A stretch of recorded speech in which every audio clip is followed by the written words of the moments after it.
finally the Shaykh finishes with a brief note.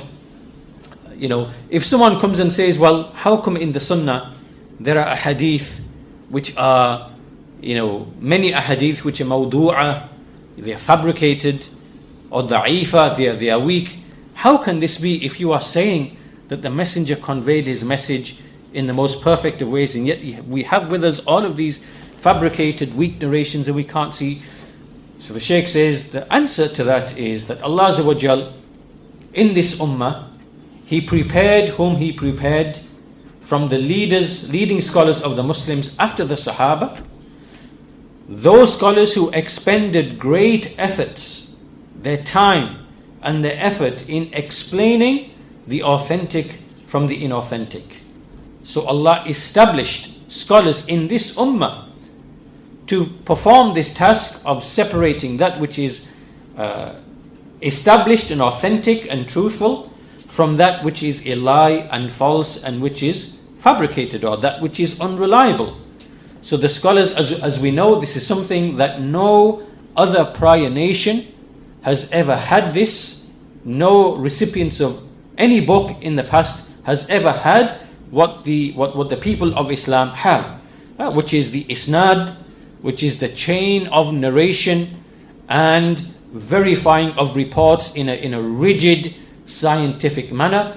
And so the scholars of the Muslims, Allah mobilized scholars who performed this tremendous task, as a result of which today we know very, very clearly, we know that this here is the Quran. This is the Quran, this is the speech of Allah Azza wa Jal. This here is the Sunnah of the Messenger of Allah Sallallahu Alaihi Wasallam. And this here is the statement of a companion, or the statement of the companions. And this here is the statement of the Tabi'een.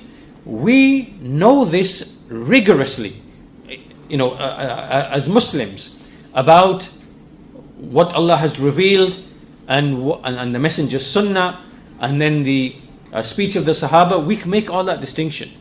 Whereas this does not exist for the people of the Torah, nor the people of the Injil, because of whatever reasons that took place.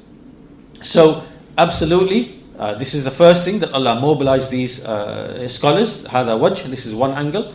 And then there's also another way that we can know this as well, which is kind of sits on top of the previous one and completes it and emphasizes it, which is that the people of knowledge and iman, the people of hadith, a'immatul hadith, a'immatul sunnah, they explained the condition of all of the narrators. Right? So the people who are the narrators, who narrated the ahadith, they are known. And the scholars spoke about them, and we have biographies, we have books, we can go back and we can see this individual here, this individual there, this individual here. We can learn about him, who his teachers were, and what did he hear from whom, and his conveyance. Was he precise in his memorization? Was he exact in his conveyance? We know that to a tremendous detail. And this is something that a person can do, or a person of knowledge or a student of knowledge can do. And this is known and acquired by way of firstly sitting with the people of the Sunnah and taking this knowledge from them directly. And secondly, it is taken by way of reading the books, the books of biographies, the books of men, the books of Rijal, as we say, because none of that, is kind of really hidden. And so the person who acquires this knowledge directly from the people of knowledge, then he will have a good comprehension of this topic.